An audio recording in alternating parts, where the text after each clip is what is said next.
Graças a Deus, mais uma oportunidade que nos concede podermos estar novamente comunicando com cada um de vocês.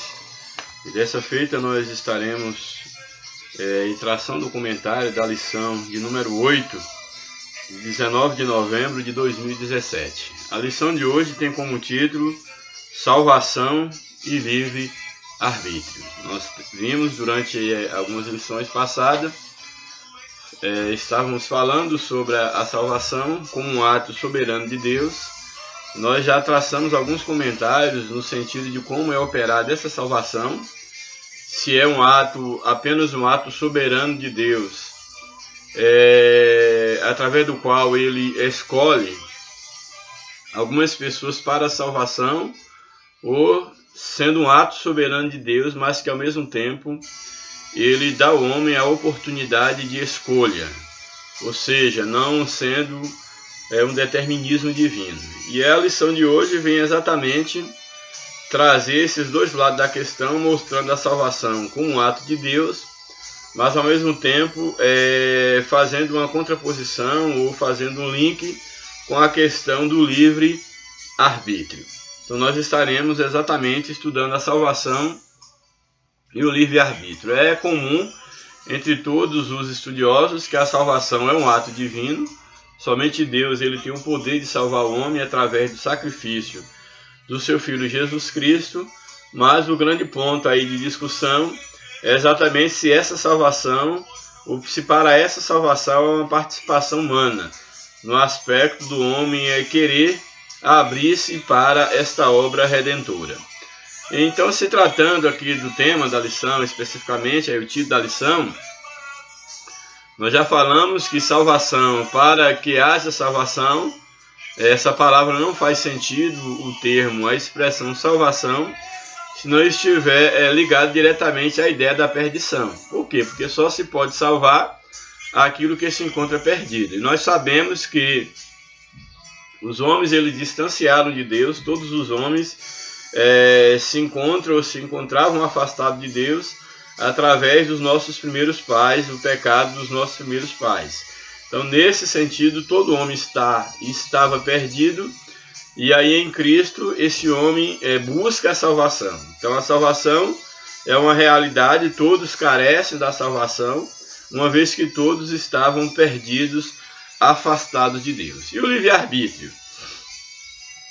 Bem, a definição do livre-arbítrio é uma faculdade de decidir, é uma faculdade de deliberar, e nós percebemos então que o livre-arbítrio é exatamente essa capacidade de escolha, de determinar um juízo em relação a alguma coisa, essa capacidade de deliberar. Então, sendo assim, já uma vez que o livre-arbítrio é essa capacidade de decidir, essa capacidade de escolha, aí temos o questionamento em relação à salvação.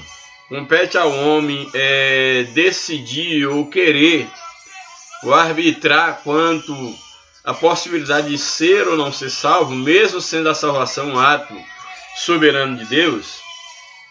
O livre-arbítrio é um tema bastante discutido, e para quem quiser se inteirar melhor do tema, nós temos aí Santo Agostinho, que é uma obra que trata da questão do livre-arbítrio. É um tema bastante interessante. No outro momento eu posso até estar apresentando, já tem um artigo aí produzido sobre a questão do homem, o indivíduo e o livre-arbítrio.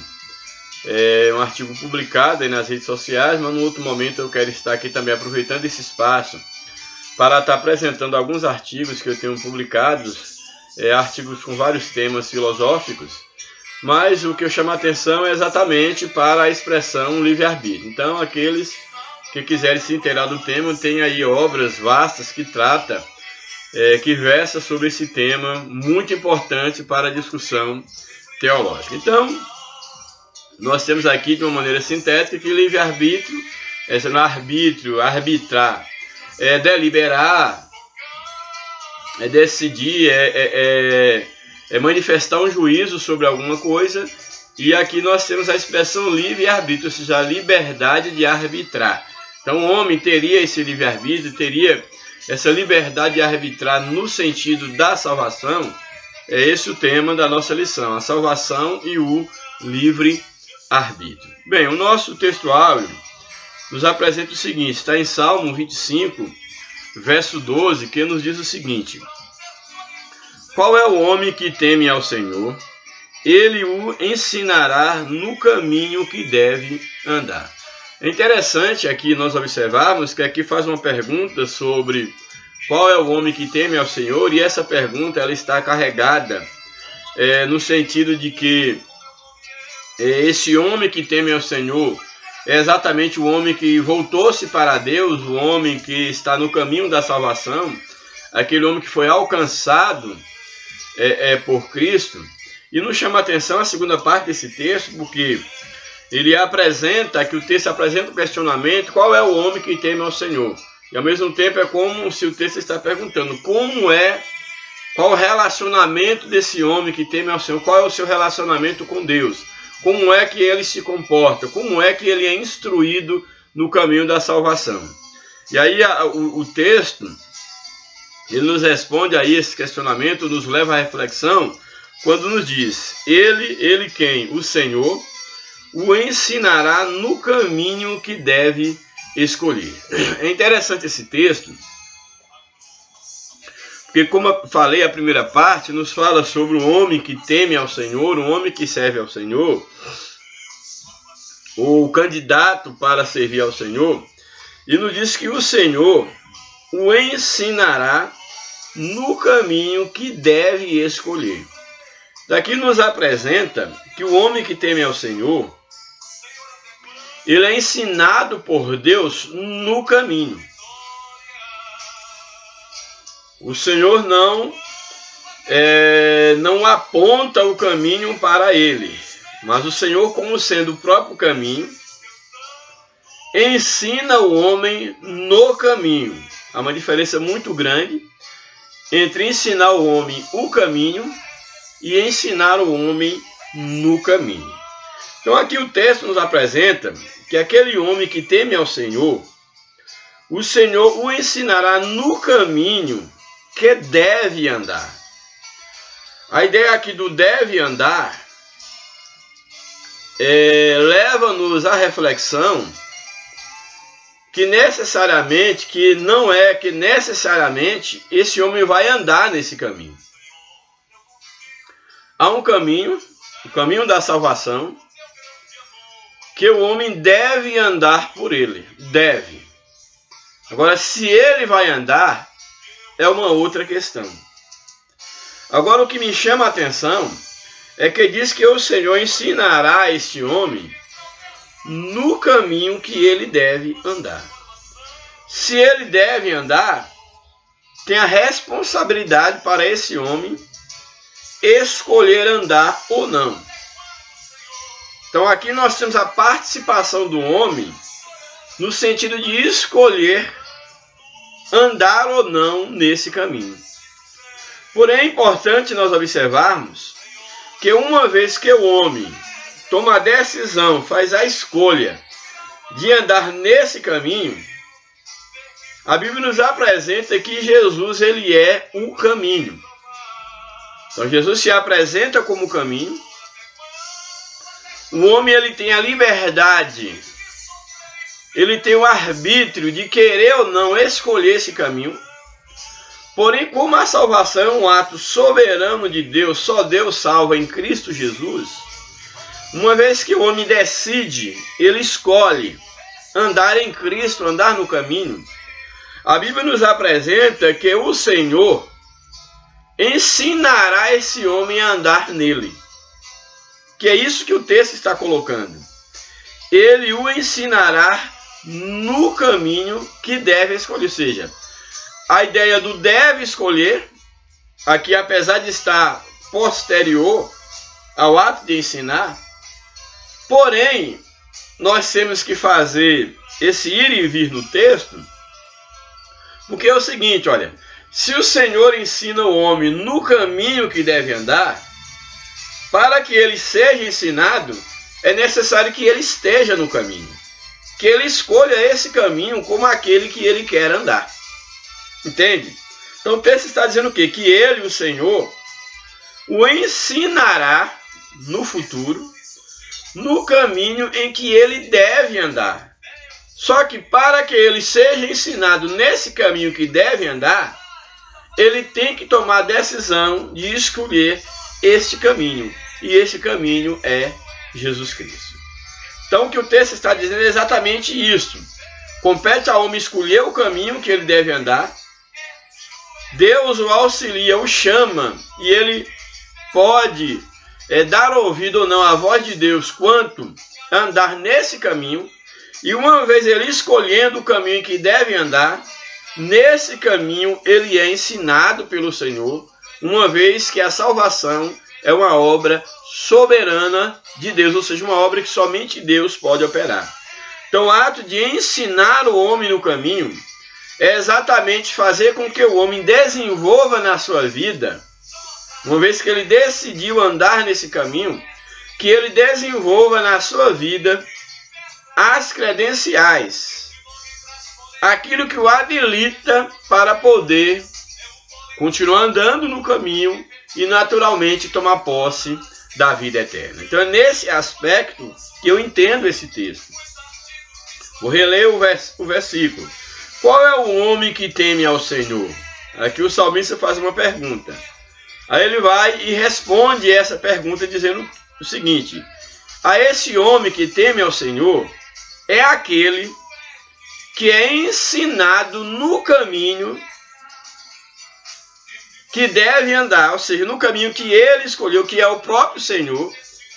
Então o homem que teme ao Senhor é exatamente aquele que escolheu o caminho que deve andar, que no caso é o Senhor, e que uma vez escolhendo este caminho, ele é ensinado no Senhor, ele é ensinado no caminho. Então nós temos aqui uma participação do homem quanto ao livre-arbítrio em escolher o caminho da salvação, em escolher Cristo, mesmo sabendo que Deus orienta o homem nessa escolha, não impõe, mas orienta o homem na escolha da vida eterna ou na recusa. E uma vez escolhendo, é o próprio Deus que o habilita para a salvação. Mas o ato da escolha, nós não podemos ignorar que é uma responsabilidade também do ser humano. Bem, aí a verdade prática nos apresenta: o projeto primário de Deus foi salvar a humanidade. Todavia, de acordo com a sua soberania, concedeu livre-arbítrio ao homem. Então nós vemos aqui que Deus ele é soberano. O seu projeto é a salvação de toda a humanidade, porque pela vontade de Deus nenhum homem perece. Porém, a soberania de Deus, ela opera tanto salvando o homem, dando ao homem os meios para a salvação, como também ela opera em dar ao homem a oportunidade, dar ao homem o direito de escolha. Então Deus é soberano salvando, podendo salvar, e Deus ele não é menos soberano quando ele dá ao homem a capacidade de rejeitá-lo ou de aceitá-lo como Salvador. Como num outro vídeo eu tracei esse comentário sobre a questão da soberania de Deus. Bem, então nós temos aí essa verdade prática mostrando que Deus ele tem poder e o desejo dele é salvar a humanidade, porém ele não impõe isso à humanidade. Ele deu ao homem, às suas criaturas, o livre-arbítrio, a capacidade de aceitar ou não essa oferta de salvação, esse presente de graça, esse presente de Deus, que é a salvação eterna. Bem, a leitura bíblica em classe, se aí você não tem a revista e quer acompanhar pela sua Bíblia, está no livro de João, capítulo 3, versículos 14 até o verso de número 21. Bem, então João 3, verso 14, nos diz assim: e como Moisés levantou a serpente no deserto, assim importa que o Filho do Homem seja levantado. Então aqui nós temos uma profecia que se cumpriu, aqui fazendo uma referência a Jesus, que assim como Moisés, num dado momento, quando havia uma praga, uma maldição ali de serpentes que estava ali atingindo o povo, e o povo estava morrendo, e ali por ordem de Deus, Deus diz a Moisés que ele levantasse uma serpente ali de bronze, e todos aqueles que olhassem para aquela serpente seriam sarados daquele mal. Aqui havia uma profecia, aquela serpente ali de metal, de bronze, era um símbolo de Cristo que seria levantado na cruz do Calvário, para que todos aqueles homens que quisessem olhar para Cristo, eles fossem livres da maldição do pecado. Então o texto aqui, ele diz exatamente isso. Assim, e como Moisés levantou a serpente no deserto, assim importa que o Filho do Homem seja levantado, o que aconteceu, para que todo aquele que nele crê não pereça, mas tenha a vida eterna. Ou seja, aqueles que acreditarem no uso da sua liberdade, do seu livre-arbítrio, que voltando-se para Cristo, que olhando para o Cordeiro de Deus, eles seriam livres do pecado, esses não perecem ou não pereceriam no sentido do cumprimento, já que a profecia já se cumpriu no Calvário. Então todos aqueles que olhassem para Cristo, olharem para Cristo, eles recebem a vida eterna. E nós sabemos aqui nesse texto que o ato de crer para não perecer, para ter a vida eterna, esse ato de crer é um ato de deliberação por parte do homem. Portanto, o uso do seu livre-arbítrio. Então o texto ele é bem claro. Para que todo aquele que nele crê não pereça, mas tenha a vida eterna. Verso de número 16. Porque Deus amou o mundo de tal maneira, um texto bastante conhecido. Porque Deus amou o mundo de tal maneira que deu seu Filho unigênito, para que todo, esse todo aqui engloba todos os seres humanos, não é alguns predestinados, mas é todos. Então Deus amou o mundo aqui é o mundo no sentido das pessoas, de um modo geral, de todas as pessoas.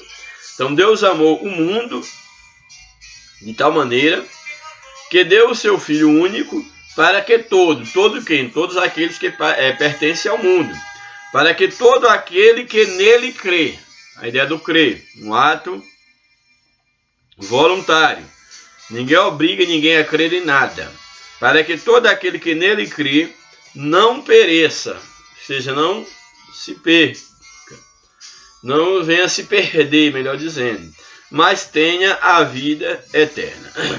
Verso 17. Porque Deus enviou seu Filho ao mundo, não para que condenasse o mundo. Então Jesus ele não veio para que o mundo fosse condenado, mas para que o mundo fosse salvo por ele. Então esse é o plano de Deus. O plano original de Deus é que Jesus veio para salvar toda a humanidade. Por mais que haja correntes teológicas que se divergem, o plano de Deus é este: que todos os homens sejam salvos.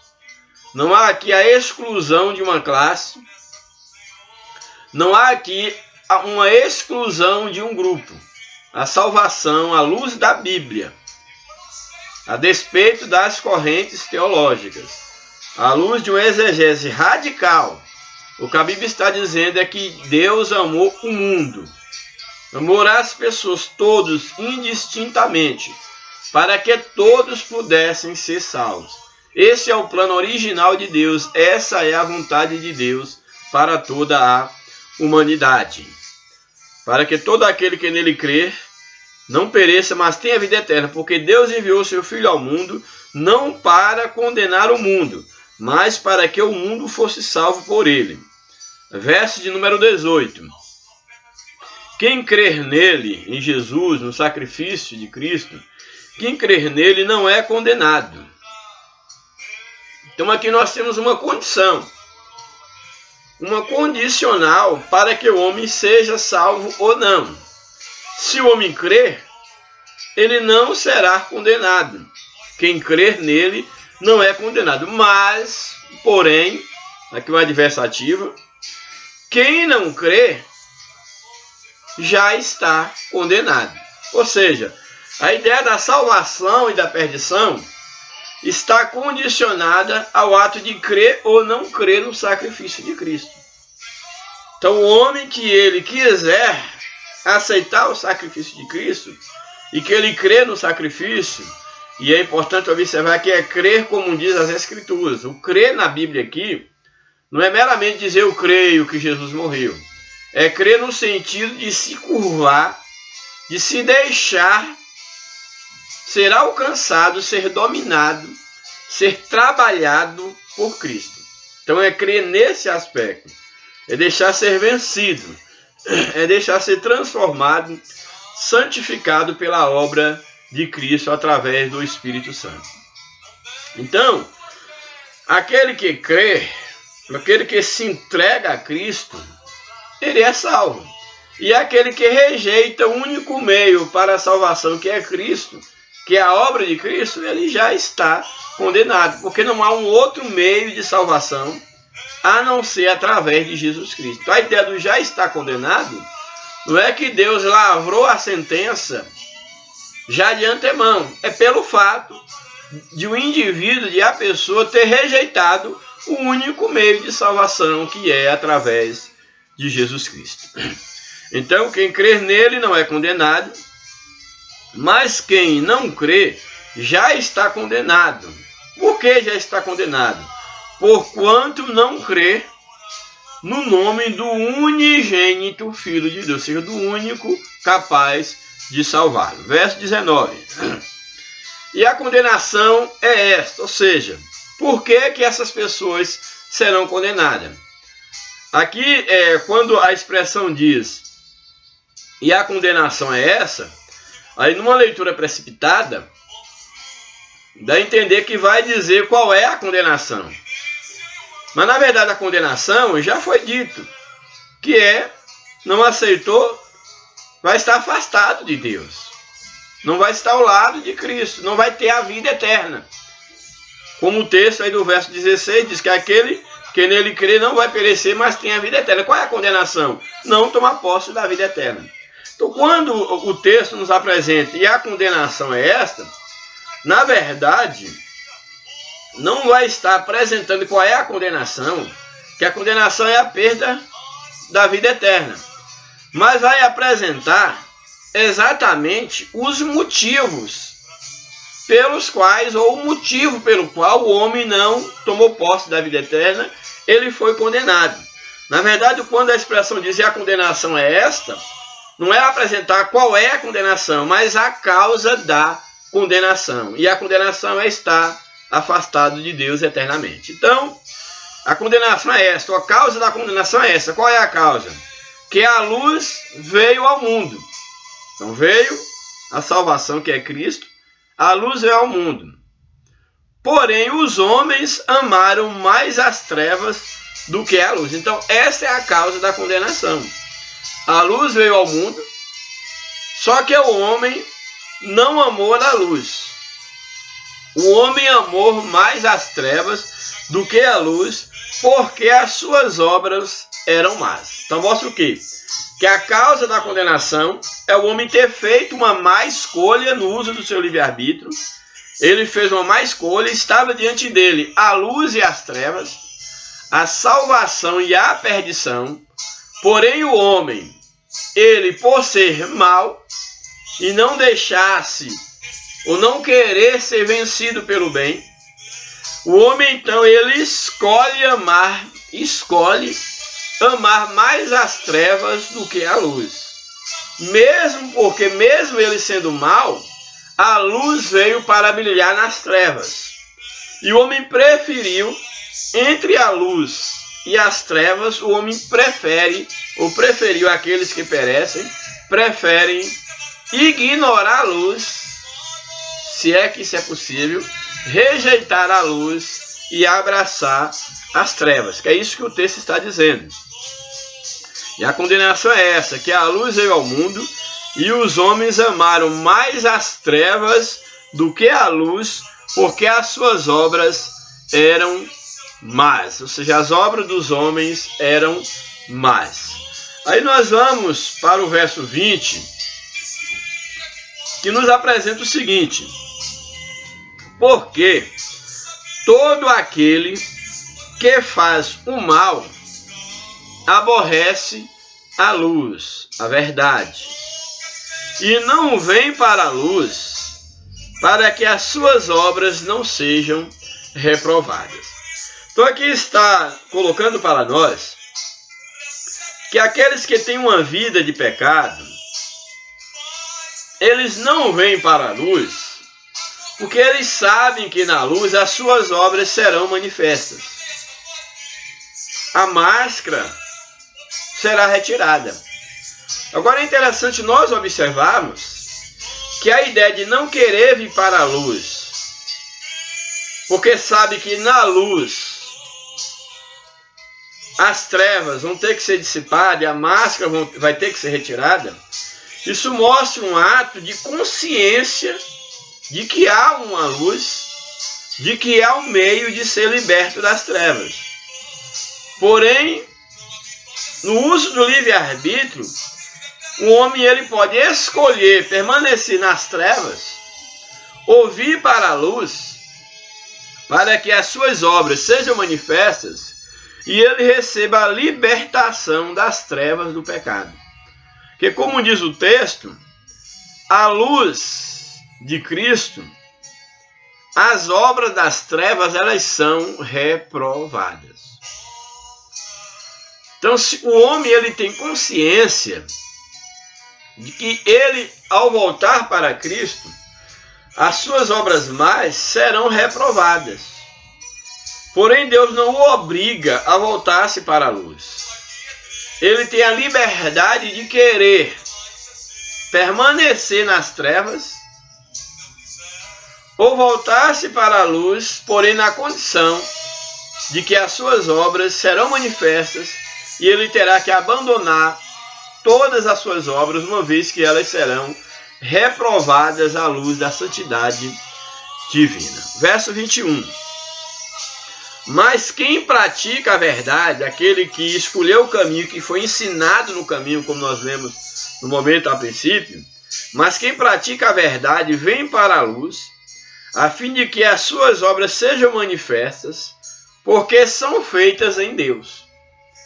Lembra que nós lemos no início que o homem que teme ao Senhor, ele é ensinado no caminho do Senhor. Então esse ser ensinado no caminho está exatamente confirmando esse segundo texto que nós estamos lendo, esse último texto, quando diz que aqueles que praticam a verdade, porque eles estão no caminho, estão sendo ensinados por Cristo, eles cada dia mais vêm para a luz, mesmo porque eles já escolheram a luz. Então ele vai estar vindo para a luz a fim de que a cada dia as suas obras sejam manifestas, porque elas são feitas em Deus, ou seja, eles estão em Deus, eles estão no caminho. Louvado seja o nome de Jesus para sempre. Bem, aí foi a leitura bíblica em classe, que é esse momento onde a gente constrói uma base para podermos adentrar aí no comentário da lição. Vamos então para a introdução da lição propriamente dita. Bem, a introdução nos apresenta: na cruz do Calvário, Jesus Cristo ofereceu a salvação indistinta e gratuitamente para todos os seres humanos. Então, a salvação na cruz do Calvário foi oferecida para todos os seres humanos. Por decisão pessoal e liberdade individual, os que recebem a oferta da salvação são destinados à vida eterna, pois o Pai quer que todo homem se salve e que ninguém se perca. Muito interessante essa introdução. Ela é bastante importante porque ela já nos traz aqui informações muito preciosas. Quando nos afirma que na cruz do Calvário, Cristo, ele ofereceu a salvação de uma forma indistinta e gratuitamente para todos os seres humanos. Porém, a decisão para abraçar essa salvação, a decisão ela é pessoal e de uma liberdade individual. Ou seja, cada um tem que tomar ou não essa decisão. Não é o pastor, não é o grupo que vai tomar a decisão pelo indivíduo. Então, os que recebem a oferta da salvação são destinados à vida eterna. Então, a predestinação, se podemos falar dela, ela é consequência de um ato de escolha. Ou seja, Deus ele predestina a salvação, ou destina a salvação, na sua presciência, ele sabe quais serão os salvos, seria um ato de presciência e não de um determinismo. Ou seja, de que maneira? Todos aqueles que se voltam para Cristo, eles estão predestinados para a vida eterna pelo fato que eles foram destinados para estar em Cristo. Mas destinado em que sentido? E é bom que esclareça. Não no sentido do destino grego, do qual o homem não pode fugir. Não é nesse sentido. É destinado aqui no aspecto do homem ter sido encaminhado para Cristo pelo ato de livre e espontânea vontade. Ou seja, o homem estava perdido. Ele buscava a salvação, ele buscava um meio para se salvar. Por uma obra do próprio Deus, através do Espírito Santo, ele é informado, lhe é apresentado aquele que pode salvá-lo, competindo a ele querer ou não. E uma vez que ele quer ser salvo, ele é então encaminhado, destinado, nesse aspecto, eu estou falando do destino, ele é encaminhado para Cristo. E uma vez estando em Cristo, todos aqueles que estão e permanecem em Cristo, estão predestinados, pelo fato de estarem em Cristo, eles estão nesse aspecto destinado, predestinado para a salvação. Por quê? Porque a salvação é para aqueles que previamente aceitam o sacrifício de Cristo. Então, nesse aspecto, se previamente o homem teve um encontro com Cristo, previamente, ele está nesse aspecto predestinado, destinado para a vida eterna, mas não como um determinismo. Mas seria então aí essa vida eterna uma consequência do ato de estar em Cristo, de ter escolhido, de ser destinado, encaminhado para Cristo. E esse encaminhar, entenda-se, como um ato de uma livre escolha.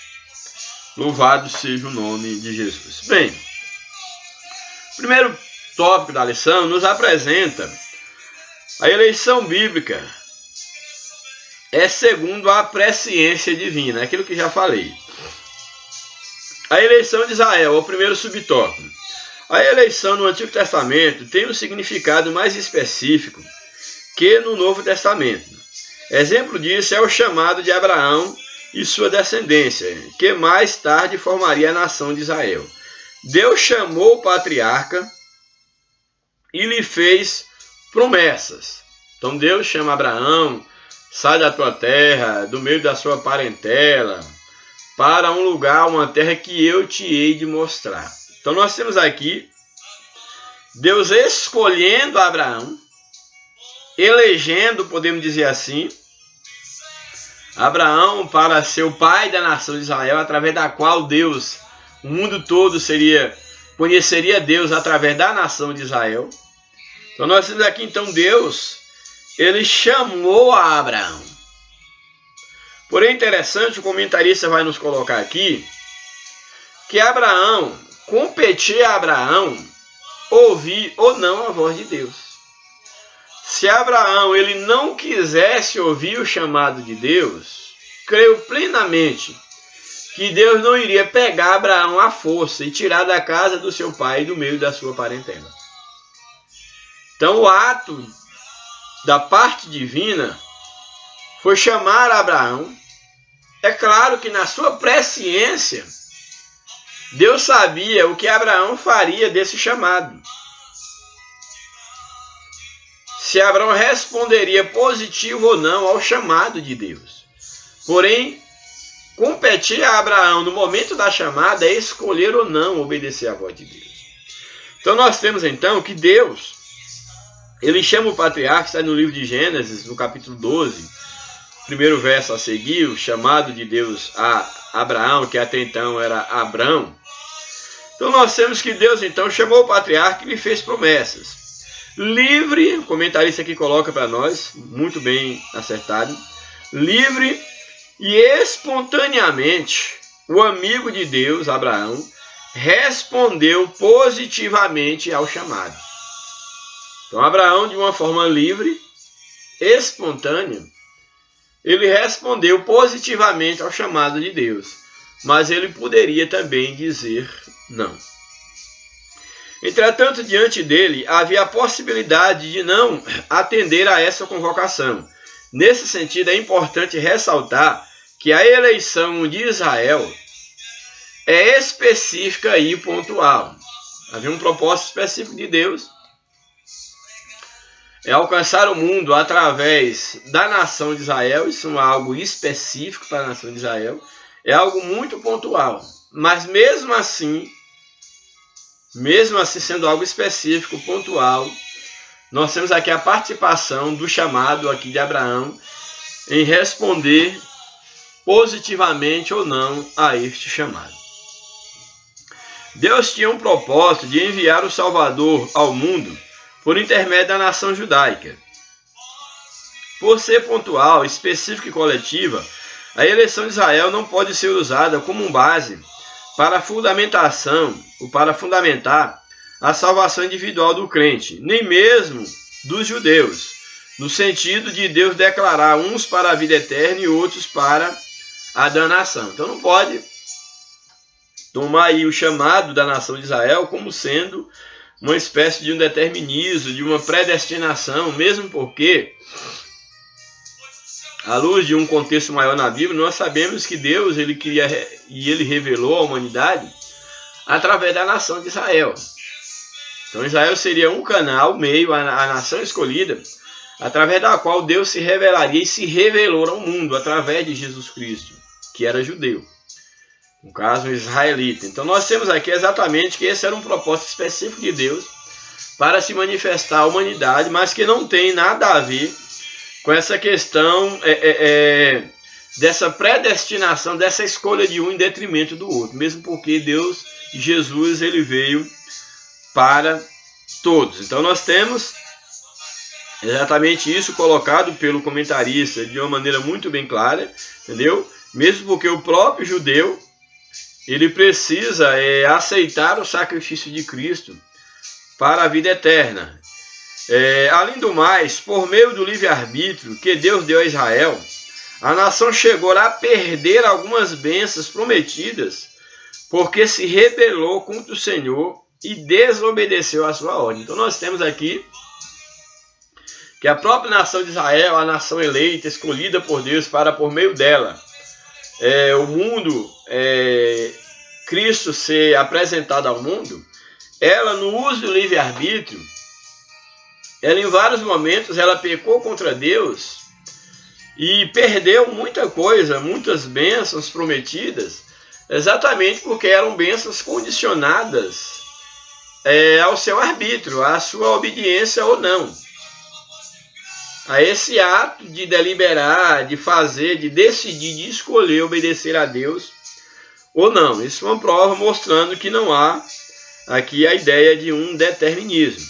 Segundo o apóstolo Paulo, isso nos serve de exemplo, a fim de não repetirmos os mesmos erros do povo de Israel. Esse foi o primeiro subtópico aí do primeiro tópico. Segundo subtópico, a eleição para a salvação. A eleição divina é o ato pelo qual Deus chama os pecadores à salvação.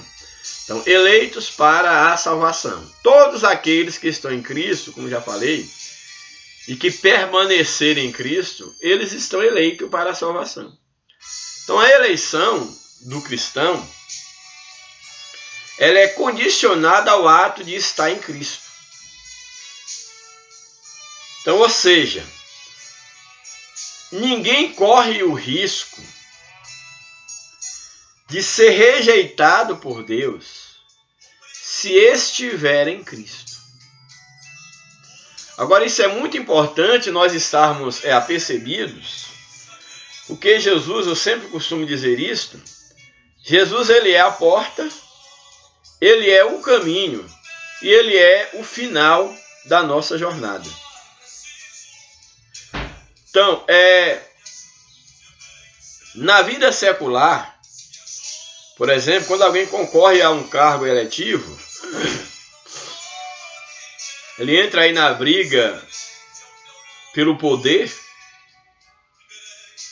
ele corre o risco de ser eleito ou não.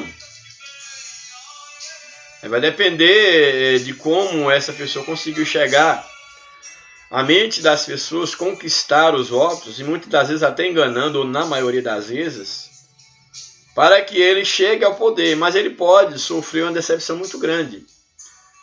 E nós conhecemos vários casos, certamente você conhece, de pessoas que achavam que já estavam eleitos por ter um número de amigos, de pessoas que acreditavam no seu projeto político, e eles acabam tendo uma surpresa amarga, não sendo eleitos. Então a ideia aqui de estar em Cristo é bem mais do que pertencer a um grupo religioso. Que, por exemplo, você que pertence a uma igreja, que é membro de uma igreja, você que é uma liderança, seja do nível mais baixo da hierarquia até o nível mais alto, um pastor, um bispo, um apóstolo, seja lá o que for,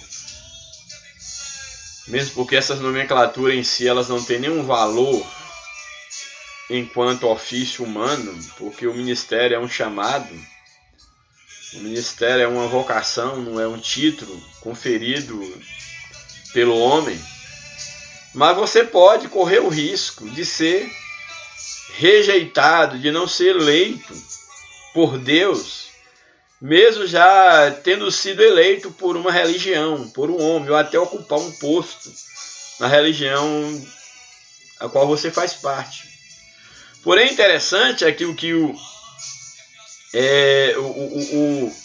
o comentarista aqui, o texto nos coloca em relação à eleição para a salvação, que a eleição divina é um ato pelo qual Deus chama os pecadores à salvação. Mas é interessante nós observarmos que essa eleição para a salvação, esse ser chamado para a salvação, nós somos eleitos e não corremos nenhum risco desde que nós permanecemos em Cristo. Então, aquele que verdadeiramente teve um encontro com Cristo e que ele permanece em Cristo, todos nós já fomos eleitos. Então, aquilo que eu falei num dado momento, aqueles que sentiam-se perdidos, que buscavam a salvação e foram encaminhados, conduzidos pelo ato do próprio Deus, auxiliando o homem na escolha, mas a escolha é do homem que se sente perdido. Então, aqueles que foram encaminhados por Cristo e que estão sendo ensinados em Cristo, esses já são eleitos se permanecerem em Cristo. Então, a condição da eleição é ter chegado a Cristo e permanecer em Cristo. Quando o próprio Jesus diz, eu neles e eles em mim, porque sem mim nada podeis fazer. Então aqui esse segundo subtópico, a eleição para a salvação. Então aqueles que são não só candidatos, mas aqueles que são eleitos para a salvação, é aqueles que estão em Cristo Jesus. A eleição divina é um ato pelo qual Deus chama os pecadores à salvação. O chamado é de Deus, compete ao homem ouvir ou não esse chamado. Então a eleição divina é o ato pelo qual Deus chama os pecadores à salvação em Cristo e os torna santo. Em quem? Em Cristo. Aí Romanos 8:26 fala exatamente sobre isso. Essa eleição é proclamada por meio da pregação do Evangelho, ou seja, o Evangelho é anunciado e é ofertada essa salvação. É ofertada essa oportunidade de voltar-se para Cristo, para que em Cristo todos sejam eleitos para a salvação. Então essa eleição é proclamada por meio do Evangelho, pois o Altíssimo deseja que todos sejam salvos, respondendo afirmativamente ao seu chamado para a salvação. Entretanto, as Escrituras mostram claramente que quem crê será salvo, mas quem não crê será condenado. Então, o ato de ser eleito por Deus para a salvação é exatamente condicionado ao ato de ter se voltado para Cristo, de estar em Cristo. Então, aqueles que almejam a salvação eterna, aqueles que aspiram à salvação, que são candidatos para a salvação, a sua candidatura para a salvação tem que ser registrada em Cristo. Uma vez a sua candidatura registrada em Cristo, uma vez você estando inserido em Cristo, estando nele, permanecendo nele, você não corre nenhum risco de não ser eleito para a vida eterna. Isso é maravilhoso. Terceiro subtópico desse primeiro tópico, a presciência divina. Presciência é a capacidade de Deus saber todas as coisas de antemão e de interferir na história humana. Ele é soberano, provedor, sabe quem responderá positivamente ao convite da salvação. Deus proveu um meio de salvação para todas as pessoas, mas nem todas atenderão ao seu convite. Em sua soberania e presciência, estamos sob seus cuidados. Mas, enquanto a soberania de Deus e a sua presciência, todos estão debaixo do cuidado de Deus. Mas, paradoxalmente, também desfrutamos do livre-arbítrio que Ele nos deu, o que aumenta mais a responsabilidade humana de obedecer à sua vontade, ou seja, à vontade de Deus. Então, o que nós temos aqui, que Deus em sua presciência, como já falei, e aí a lição repete, que a presciência é essa capacidade de saber todas as coisas de antemão e de interferir na história humana ou não, interferir ou não, aí eu acrescento interferir ou não, começo ele coloca de interferir. Olha, nós sabemos que a história, ela não foge ao olhar de Deus. Porém, há coisas que Deus entregou ao homem para que ele possa realizar. Eu, em particular, como um amante da palavra de Deus, como um estudante da palavra de Deus, como também um historiador, no sentido da pesquisa, já que também sou um pesquisador nesse aspecto, eu não creio, particularmente, eu não creio que há um determinismo na história. Eu não creio dessa forma. Que Deus já escreveu uma história e que o homem ele é apenas um fantoche, ele é apenas um escravo dos desígnios divinos, e que toda a história humana já foi escrita por Deus, e que o homem simplesmente, ele querendo ou não, ele vai só executar uma história que já foi escrita por Deus. Eu não creio dessa forma. Deus, ele é um Deus presciente, sim. Ele sabe o fim antes dele ter acontecido. Sabe o fim antes do começo.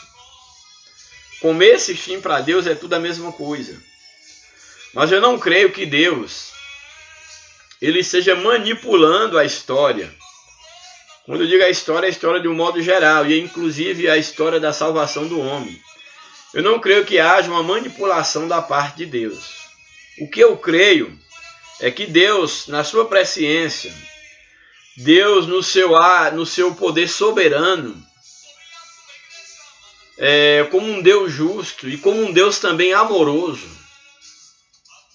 Eu creio que muitas das vezes Deus, ele pode estar auxiliando e até interferindo na história. Em que aspecto? No aspecto de que uma vez que ele conhece o futuro, como conhece o presente, e ele ama o homem, que em dado momento Deus pode estar auxiliando o homem, e entenda auxiliar não no sentido pejorativo, mas que Deus pode orientar e às vezes até interferir, quando o homem, por não conhecer o futuro, esteja fazendo algo que vai destruir a sua própria vida. Porque se Deus abandonasse o homem à sua própria sorte, se Deus abandonasse o homem ao seu próprio arbítrio, sem um certo direcionamento, uma certa orientação, seria a palavra melhor, e às vezes até determinação em dados momentos, o homem já teria se destruído. Então, nesse aspecto, eu penso que há uma linha estabelecida pelo Criador, a qual o homem não pode ultrapassar, porque ultrapassando-a, ele se destrói tudo aquilo que foi criado. Então, nesse sentido, há uma mão que guia tudo sem sombra de dúvida. Deus está no controle de tudo. Porém, em que sentido eu não creio numa manipulação, num determinismo divino? Eu creio que Deus, a Bíblia diz que a terra foi dada aos homens. A Bíblia diz que aquilo que vem do varão, nascido do varão, que procede do varão, é da vontade do varão, da vontade do homem. Então eu creio que Deus, ele nunca abandonou o homem. Ele traçou limites, os quais o homem não pode ultrapassar, porque senão ele se destrói. Creio que Deus não abandonou o homem, porque está sempre o orientando nas suas escolhas. Mas eu creio que com a faculdade do livre-arbítrio, Deus deixou que dentro da sua circunvisão, dentro daquilo que foi pré-estabelecido por Deus, o homem tem uma liberdade relativa de construir a sua história, de dar rumos à sua história, dentro desse espaço que Deus deu para que ele a construísse. E dentro desse espaço estabelecido por Deus da sua história, o homem pode fazer de uma forma ou de outra. Isso não pode ser ignorado, porque nós sabemos, por exemplo, em se tratando da história individual de cada um de nós, que em dados momentos da nossa vida, se nós tivéssemos agido de forma diferente, a nossa história teria sido outra. Então eu creio que você entende o que eu estou falando. Por exemplo, se no passado você tivesse agido de uma forma, você hoje seria uma pessoa diferente, para melhor ou para pior.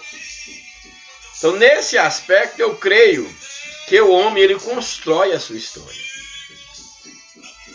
Por exemplo, se não houvesse guerra no coração do homem, e não houvesse, por exemplo, a Primeira Guerra Mundial, a história da humanidade seria outra. Mas o homem fez a Primeira Guerra Mundial. Se não houvesse a Segunda Guerra Mundial, a história seria diferente da história que nós temos. Por exemplo, se nós não escolhêssemos determinados grupos políticos para nos representar, a nossa história seria diferente da que está sendo hoje. Então você percebe que nesses aspectos, quem constrói a história é o próprio homem. Por exemplo, se nós hoje vivemos num país, no caso do Brasil, que está afundado na corrupção, isso tudo é um processo histórico, do qual eu, você, nós, em maior ou menor medida, participamos dessa construção histórica. Lá desde o passado, desde a invasão do Brasil pelos portugueses, essa história ela veio sendo construída. Ela poderia ser diferente? Sim.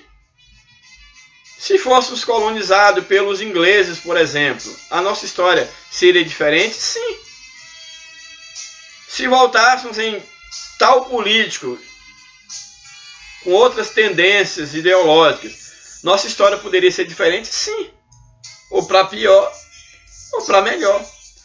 O que eu quero chamar a atenção é que Deus deu ao homem a possibilidade, o direito e a responsabilidade de construir a sua história.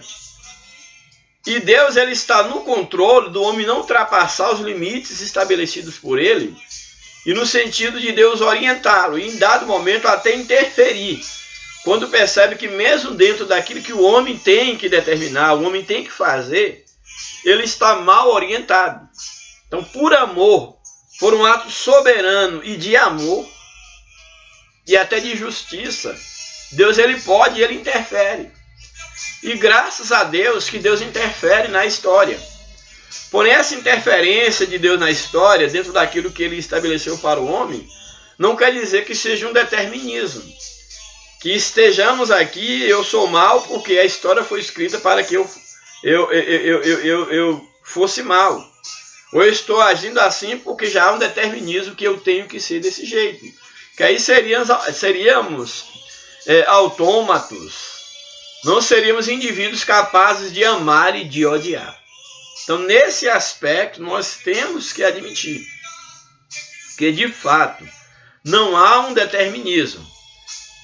Pode parecer paradoxal. Deus ele é soberano, ele é presciente, mas ele também, na sua soberania, ele deu ao homem o livre-arbítrio, a capacidade de poder direcionar, construir a sua própria história, tanto num aspecto secular, quanto no aspecto espiritual, no sentido de aceitar ou não o sacrifício de Cristo.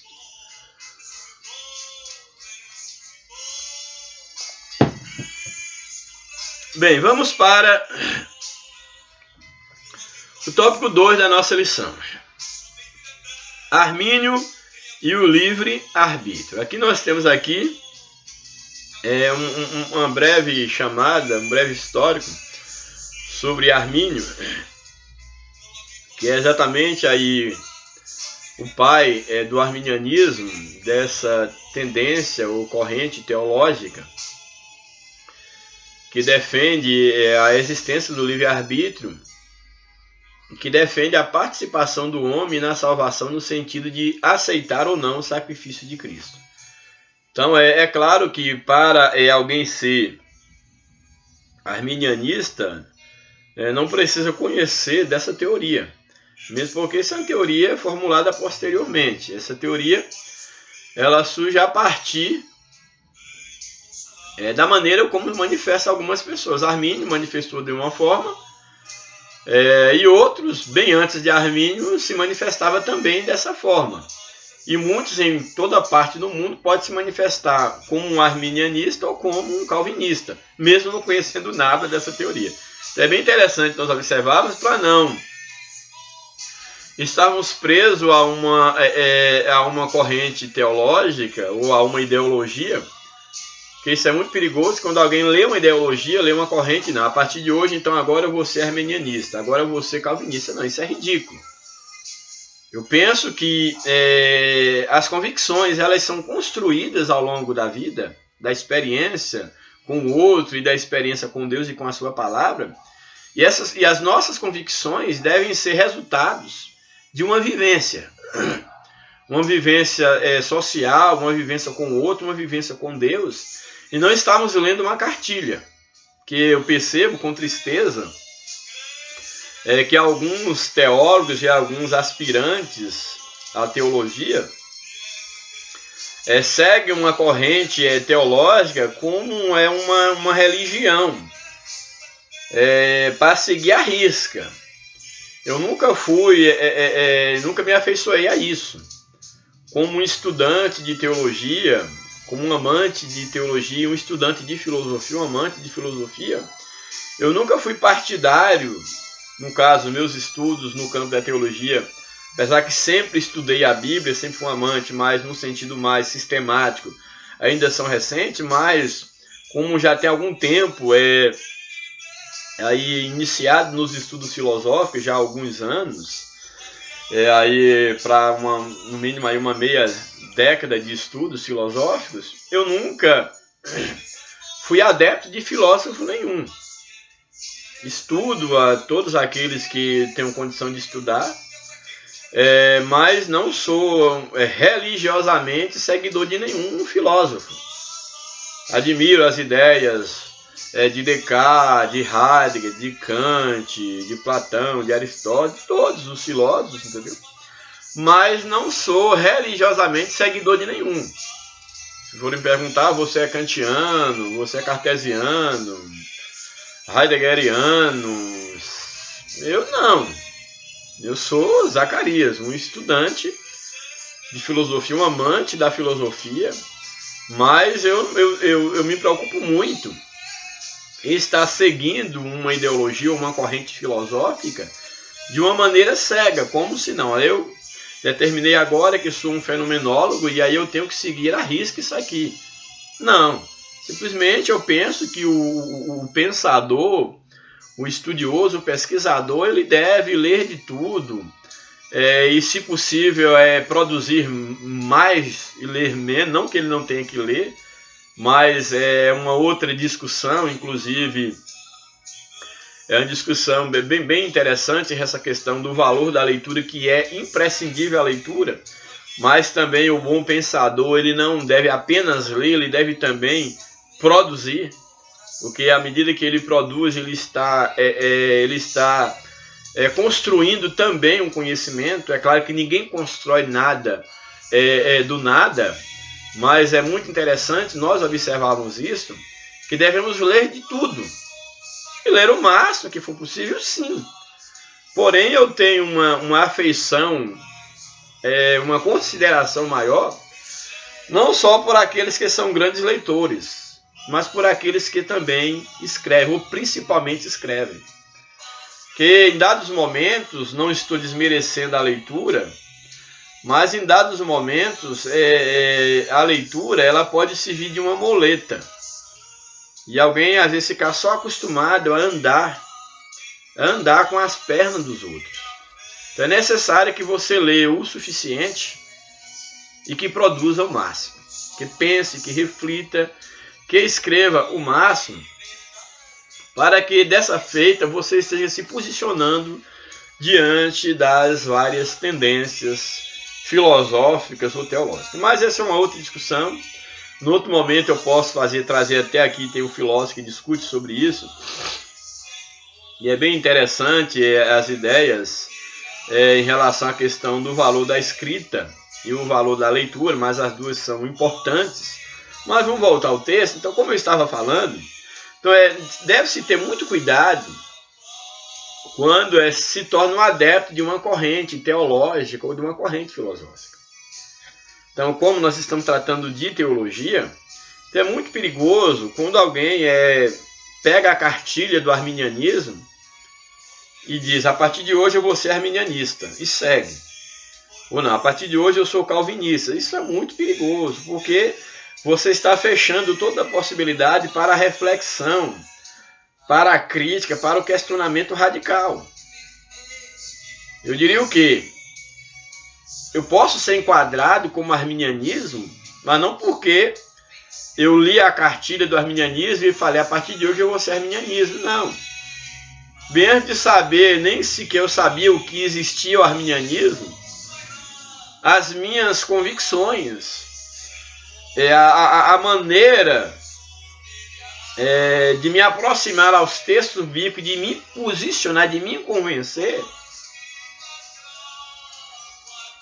é provável que me aproxime ou me torne um arminianista. Mas não porque eu conheci essa corrente. Não, isso eu tive contato depois. Então eu espero que você entenda o que eu esteja falando. Você pode analisar todas essas correntes, sim. Porém, não como um manual, como um receituário a ser seguido. Não. Analise, pondere, critique, julgue à luz do texto maior que é a palavra de Deus. E acima de tudo, tenha muito cuidado com os preconceitos. O que é um preconceito? Nesse sentido, o preconceito ele é muito prejudicial para a busca do conhecimento, para a aquisição do conhecimento. Então, o preconceito em que aspecto eu estou dizendo?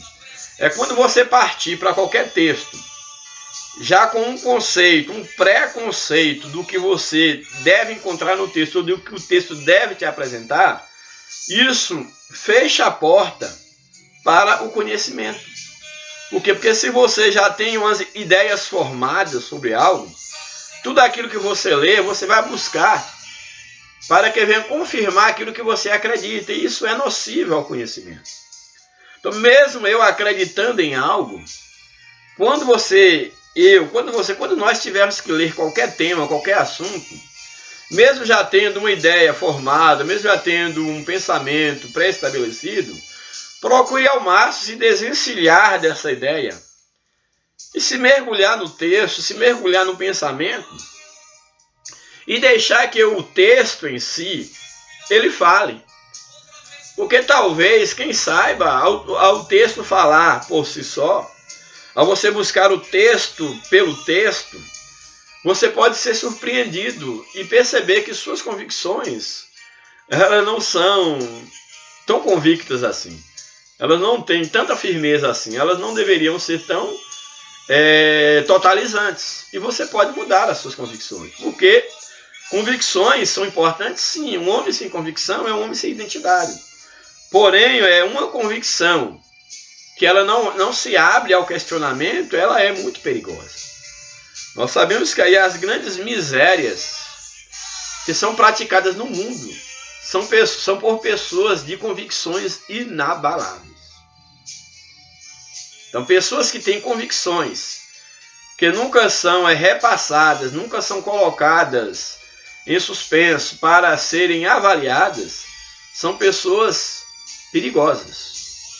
Isso em qualquer aspecto da vida. As nossas convicções, elas têm que ser defendidas, sim. Porém, as nossas convicções, as nossas próprias convicções, elas têm que também ser colocadas em xeque. Elas têm que ser reavaliadas. Porque, muitas das vezes, nós não paramos para analisar quais foram os elementos, as circunstâncias que contribuíram para que nós firmássemos as nossas convicções. E tudo aquilo que foi firmado, ou que foi construído, melhor dizendo, em bases erradas, está fadado ao erro. Então, se a minha convicção ela foi construída a partir de informações equivocadas, por exemplo, quanto valores espirituais, valores humanos, valores éticos, valores morais, eu posso estar defendendo convicções que me afastam do princípio da alteridade, do princípio da empatia, do princípio do respeito ao outro, do princípio da direção divina quanto à vontade de Deus para a minha vida. Entende? Então, nesse sentido, a gente tem que ter muito cuidado.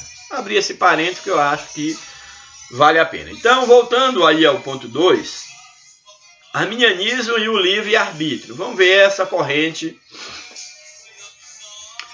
teológica, nomeada de arminianismo, mas, como já falei, alguém pode ser enquadrado dentro do arminianismo sem sequer saber que exista essa corrente, como também dentro do calvinismo, que defende a ideia da predestinação.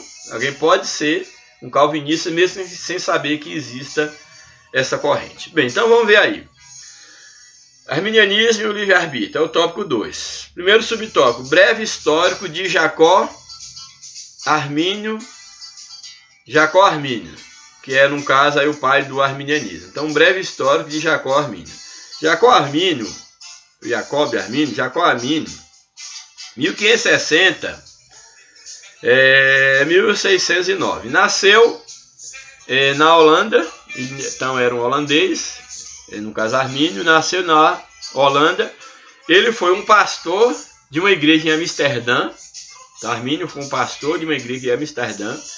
Ele recebeu o título de doutor em teologia pela Universidade de Leiden, tendo sido envolvido numa disputa calvinista. Então, houve uma disputa entre Armínio e os calvinistas, que defendem exatamente a questão da predestinação, e Armínio era contrário à ideia da predestinação. Então, tendo sido envolvido numa disputa calvinista, desenvolveu uma tese bíblica a partir dos primeiros pais da igreja. Ou seja, os primeiros pais da igreja, os estudiosos, que foi denominada de arminianismo, essa tese. Sua principal característica, a do arminianismo, é a defesa do livre-arbítrio humano. Por esse posicionamento, enfrentou forte oposição, perseguição e falsas acusações por parte dos teólogos calvinistas, ou seja, aqueles que defendem a corrente da predestinação, os calvinistas. Entretanto, esse teólogo holandês, Armínio, sempre apresentou uma postura tolerante e não combativa, embora convicto de suas opiniões. Então, nós temos aqui um breve histórico sobre Jacó Armínio, que foi exatamente o pai do arminianismo, que era um homem, um grande teólogo, aí doutor em teologia. E aí, dada uma discussão entre a corrente calvinista, ele acabou aí, então, defendendo uma tese sobre a questão do livre-arbítrio do homem, com base nos pais da igreja. E nós temos aqui que um dos maiores pais da igreja, um dos grandes teólogos e filósofos, que merece ser estudado por qualquer teólogo, por qualquer filósofo, qualquer estudante da Bíblia, que é exatamente Agostinho, Santo Agostinho. E também, para aqueles que defendem também o calvinismo, eles devem também estudar. Por que não os dois? Eu acho que os dois, tanto o arminianismo quanto o calvinismo, deveriam estudar Santo Agostinho e Tomás de Aquino. São dois grandes nomes que dão material aí tanto para o calvinismo quanto para o arminianismo, tanto para defenderem suas ideias quanto para combaterem umas às outras. Então são dois grandes teólogos e filósofos que podem ser tomados aí como grandes representantes da igreja, que é exatamente Santo Agostinho, Tomás de Aquino e outros também que merecem serem visitados ou revisitados. Bem, então, Armínio ele vai fundar aí a sua tese, entendeu? A sua defesa do livre-arbítrio, a salvação, como um ato de liberdade do homem. Aí o subtópico 2, o livre-arbítrio. O livre-arbítrio, aí vai dar uma definição sobre o livre-arbítrio, nós já vimos. Então, o livre-arbítrio é a possibilidade que os seres humanos têm de fazer escolha, de tomar decisões. Isso no âmbito geral, mas especificamente falando aqui da lição, escolhas essas que afetam o seu destino eterno, especificamente se tratando da salvação. Isso quer dizer que cabe a cada um deixar-se convencer pelo Espírito Santo para ser salvo por Jesus ou não, embora Deus dê a todos a oportunidade de salvação. No Jardim do Éden, o Criador otorgou o livre-arbítrio ao homem. A Israel deu também essa prerrogativa e a humanidade, o Altíssimo, possibilitou a escolha entre o caminho da salvação e o caminho da perdição. Então, o que é livre-arbítrio? Exatamente essa capacidade de escolha, de tomar decisões, lembrando que todas as decisões que o homem toma, todas elas têm uma consequência. Então eu diria o quê? Que o livre-arbítrio, as decisões, é a causa, e aí, naturalmente, o homem vai colher as consequências dessa sua decisão na sua vida, no dia a dia e no seu futuro. Então tudo que você colhe na sua vida é resultado de uma escolha. Isso na vida familiar, na vida financeira, nos estudos, e não pode ser diferente na vida espiritual. Então na vida espiritual, o homem vai colher aquilo que ele plantou. A Bíblia nos apresenta de que se queixa o homem se queixa dos seus próprios pecados. Então o homem vai colher, aquele que semeia vento, como a Bíblia diz, vai colher tempestade. Então é a lei da semeadura. O homem só pode colher aquilo que ele semear. E o ato de semear é um ato de liberdade. Então ninguém é obrigado no mundo espiritual, no dia a dia, quando do uso do livre-arbítrio, ninguém é obrigado a semear. Então você não é obrigado a semear. Mas uma vez que você semeia, você é obrigado a colher. E se você semeou uma boa semente, você é obrigado a colher o fruto da boa semente. Obrigado no sentido de que há uma lei, a lei da semeadura, uma lei soberana de Deus. E se você semeou o mal, por essa mesma lei, você vai colher o mal a partir do tipo de semente que você semeou. E uma coisa interessante, falando da metáfora da semente, e eu acho que todos nós deveríamos estar atentos a isso, é que é o seguinte, olha, um lavrador, ele não vai semear uma semente para poder colher a mesma quantidade que ele semeou. Não.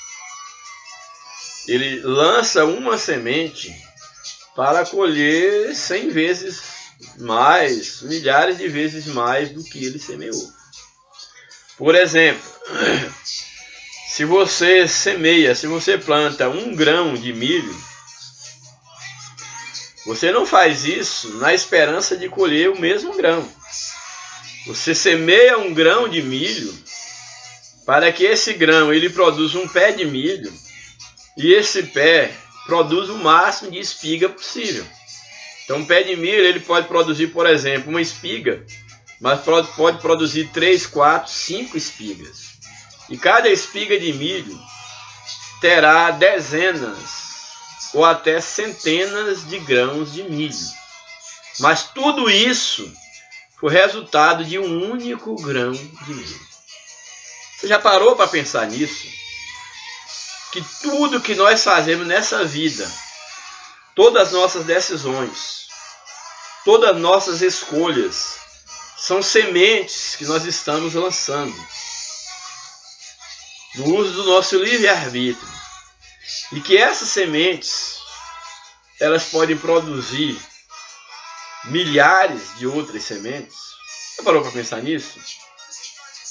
É a lei, é uma lei, isso é uma lei divina, é uma lei soberana de Deus. É a lei da semeadura. Se você hoje planta a maldade, no futuro você vai colher numa medida recalcada, sacudida e transbordante, como nos diz a palavra de Deus. Mas se você planta, melhor dizendo, atos de bondade, de justiça, você também colherá. E Deus se encarregará disso. De você no tempo certo. Nesta vida ou na vida eterna, mas também nessa vida. Você colherá uma medida recalcada, sacudida e transbordante. Então nós deveríamos parar um pouco mais para refletir sobre qual tipo de semente que nós estamos lançando. Qual é a história que nós estamos construindo? Então, em termos espirituais, que semente eu estou plantando para poder colher na vida espiritual? Estou plantando sementes que eu recolherei a paz, a comunhão com Deus e a vida eterna? Ou estou plantando sementes que eu recolherei tristeza, angústia, decepções, afastamento de Deus e a perdição eterna? Então certifique-se que a cada dia que você tenha consciência ou não, todos os dias nós estamos lançando um tipo de semente em alguma área da nossa vida. Na área sentimental, na área da relação, na área financeira, na área espiritual, nós estamos sempre jogando semente aos solos. E lembre-se, ninguém joga uma semente para colher a mesma semente.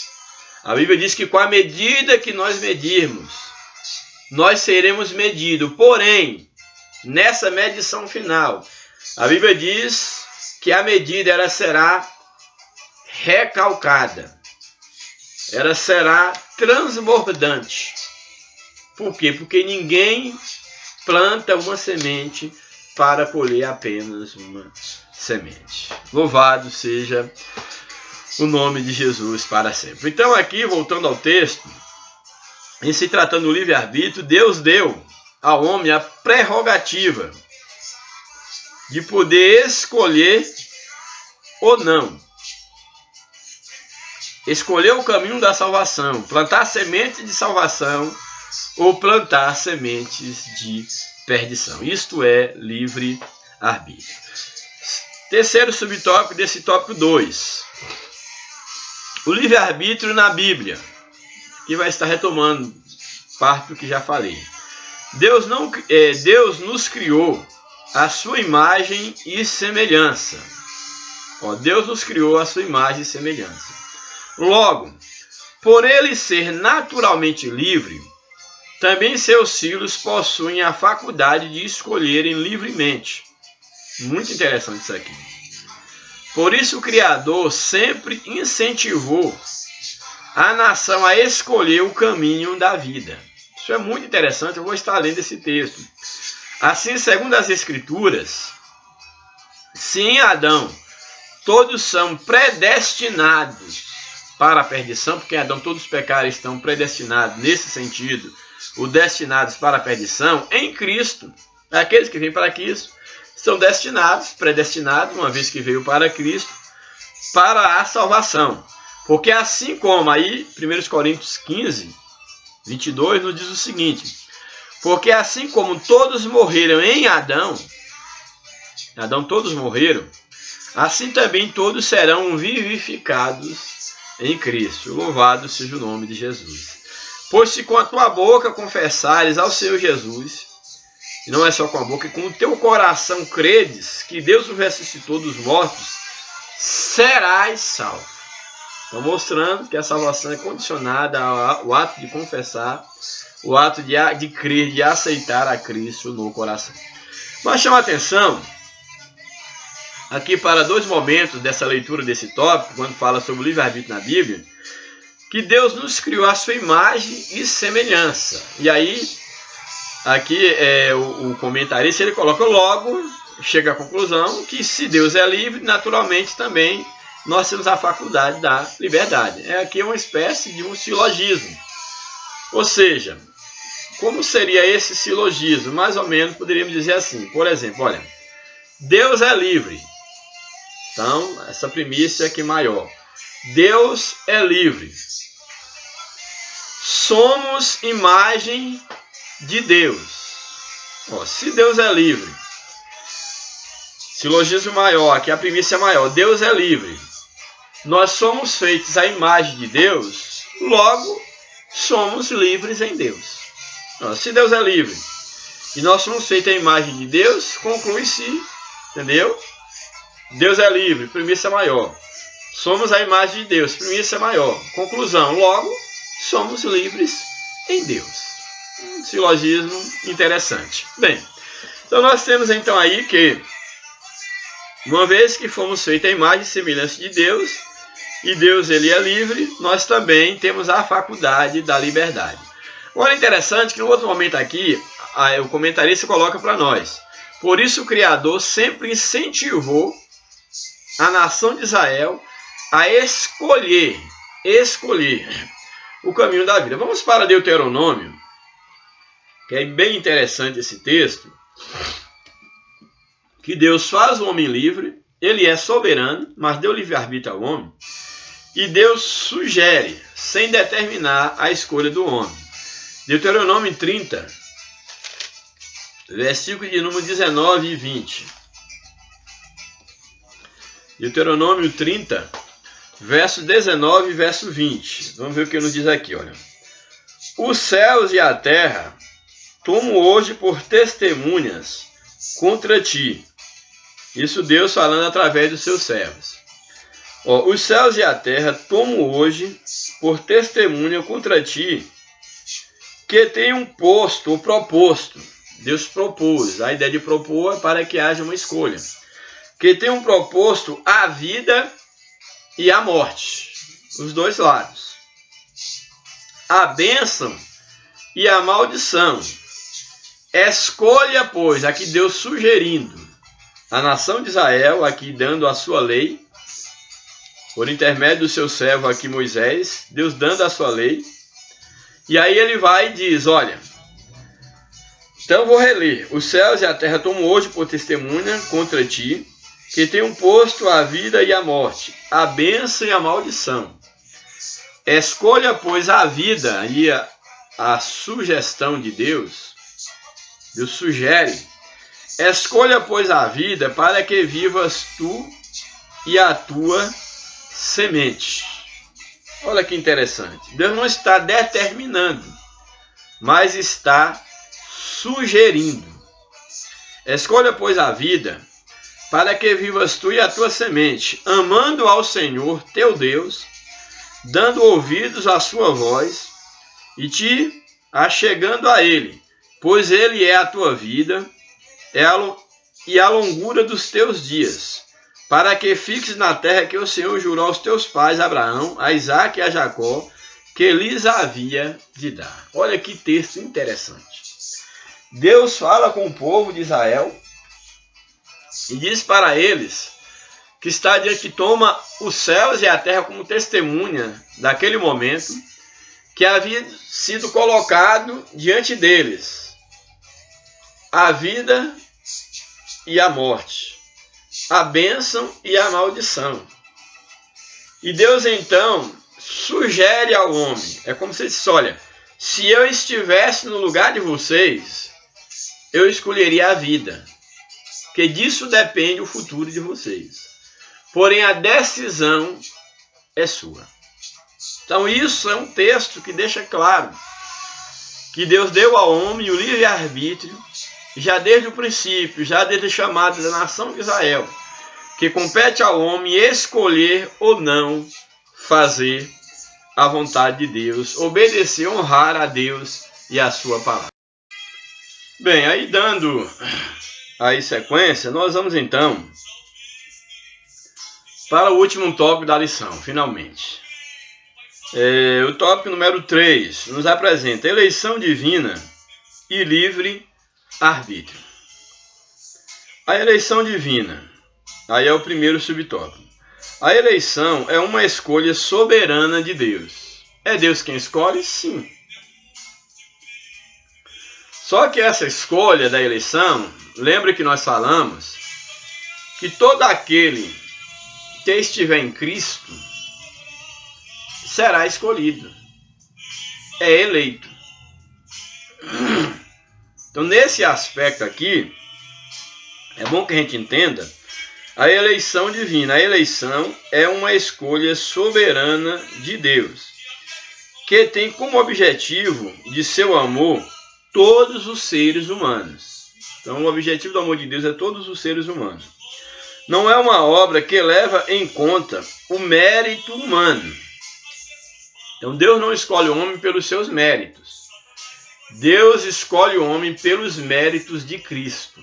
Por isso que todos que estiverem e permanecerem em Cristo não estão correndo o risco de não serem escolhidos. Certo? Então, não é uma obra que leva em conta os méritos do homem, mas que é feita exclusivamente em Cristo. Em Jesus, Deus nos elegeu com o propósito específico. Então, em Cristo, nós somos eleitos já com um propósito bem específico. Quais são esses propósitos? Primeiro propósito, para pertencermos a Cristo. Então, Romanos aí 1,6, 1 Coríntios 1,9, vai dizer que nós pertencemos a Cristo. Então Deus nos escolheu, nos elegeu para pertencermos a Cristo, mesmo porque nós já estamos em Cristo. Então, o primeiro propósito, pertencermos a Cristo, é um dos propósitos da nossa eleição. Escolhermos para a santidade, nós somos eleitos para a santidade. Então, em Cristo, nós somos predestinados para ter uma vida de santidade. Um outro propósito, para a liberdade, foi que Cristo nos libertou, para sermos verdadeiramente livres. Pois se o Filho vos libertar, verdadeiramente sereis livres. É o propósito da escolha. Para a liberdade, para a paz. Cristo nos chamou para a paz. Ele não só nos deixou a paz, ele nos deu a sua paz. Deixo-vos a paz, a minha paz vos dou. Então Cristo nos chamou, o propósito da nossa eleição é para viver em paz com Deus e com os homens. Então nos chamou para a paz. Nos chamou também para o sofrimento, para levar o seu vitupério. Se sofremos com Cristo, também nós reinaremos com Ele. No mundo tereis aflições. Fomos chamados também para sofrermos a vergonha da cruz. Como nos diz o hino da harpa cristã. E que nós devemos levar a cruz até trocarmos por uma coroa. Que nós possamos estar sofrendo a vergonha da cruz. Então foi para isso que nós somos chamados, também para sofrermos com Cristo. No mundo tereis aflições, mas tende bom ânimo. Eu venci o mundo, Jesus venceu e nós iremos vencer se permanecermos nele. Então fomos chamados também para o sofrimento, mas não para por aí. Nós somos chamados para a sua glória. Fomos chamados para a sua glória. Louvado seja o nome de Jesus para sempre. Então a eleição divina é para isso. Em Cristo nós somos eleitos, não é nosso mérito, e fomos eleitos para tudo isso que nós acabamos de falar. O subtópico 2 é escolha humana e fatalismo. Aí é fazendo uma contraposição. A salvação é uma escolha humana, o homem escolhe querer ser salvo, é uma fatalidade, ele tem que ser salvo, como determinismo divino. Vamos ler aqui. A graça comum. Aí em Romanos 5,18, eu vou estar lendo, mas vou ler aqui o comentário para a gente contextualizar. A graça comum é estendida a todos os seres humanos, abrindo-lhes a oportunidade para crerem no Evangelho, o que descarta a possibilidade de a eleição ser uma ação fatalista de Deus. Que mostra que a graça é comum a todos os seres humanos e que a eleição não é algo fatalista, não é uma fatalidade, não é um determinismo de Deus. Fatalismo, que é um fatalismo, um acontecimento que operam independentemente da nossa vontade e dos quais não podemos escapar. Então, a fatalidade é algo que você não pode escapar. Então, ou seja, ver a salvação como um fatalismo é dizer que tem pessoas que elas não podem escapar da salvação, elas estão fadadas a serem salvos. E, à luz da Bíblia, não é isso que acontece. Ora, a eleição de Deus não é destinada somente a alguns indivíduos, enquanto outros, por escolha divina, vão para o inferno, como prega o calvinismo. Isso vai contra a natureza amorosa e misericordiosa do Criador. Por isso, indistintamente, ele dá a oportunidade para que todos se salvem, pois Deus não faz acepção de pessoas. Então nós temos aqui esse texto que ele nos traz a reflexão para pensarmos a salvação como uma escolha humana ou como uma fatalidade, ou seja, como algo do qual o homem não pode escapar. E à luz da Bíblia é um tanto quanto complicado nós admitirmos salvação como sendo uma fatalidade. É um tanto quanto difícil entender dessa forma. Eu quero ler dois textos, inclusive um dos textos, que é um dos textos bem discutidos e polêmicos, e um outro texto que vem, vamos dizer assim, para os arminianistas, vem aliviar um pouco, vamos dizer assim, a discussão. Eu quero que você abra sua Bíblia aí no livro de Romanos, capítulo 8. Nós vamos ler aí Romanos 8, verso 28. Romanos 8, o verso 28 ao verso 30. Romanos 8, capítulo 8 de Romanos, verso 28 até o verso de número 30. Vamos ver o que nos diz esse texto. Romanos 8, 28. Olha, e sabemos que todas as coisas contribuem juntamente para o bem daqueles que amam a Deus, daqueles que são chamados pelo seu decreto. Aqui o texto, bastante conhecido. Todas as coisas contribuem para o bem daqueles que amam a Deus, levando em consideração que a ideia de amar não é uma determinação, não é um determinismo, é algo voluntário. Isso não é menos importante no texto. Dizendo que todas as coisas contribuem para aqueles que decidem amar a Deus, que escolhem amar a Deus. Então todas as coisas contribuem juntamente para o bem daqueles que amam a Deus e, por amarem a Deus, por escolherem amar a Deus, daqueles que são chamados pelo seu decreto. Então aqui o chamado está ligado diretamente ao ato de amar. Mas o verso 29, que é o que de fato é um ponto de tensão. Verso 29. Porque os que dantes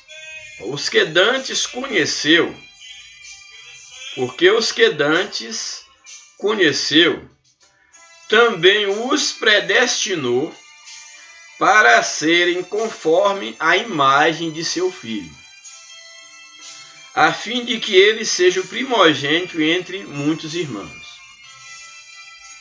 Verso 30. E os que predestinou, a estes também chamou. E os que chamou, a estes também justificou. E aos que justificou, a estes também glorificou. Olha, esse é um dos textos mais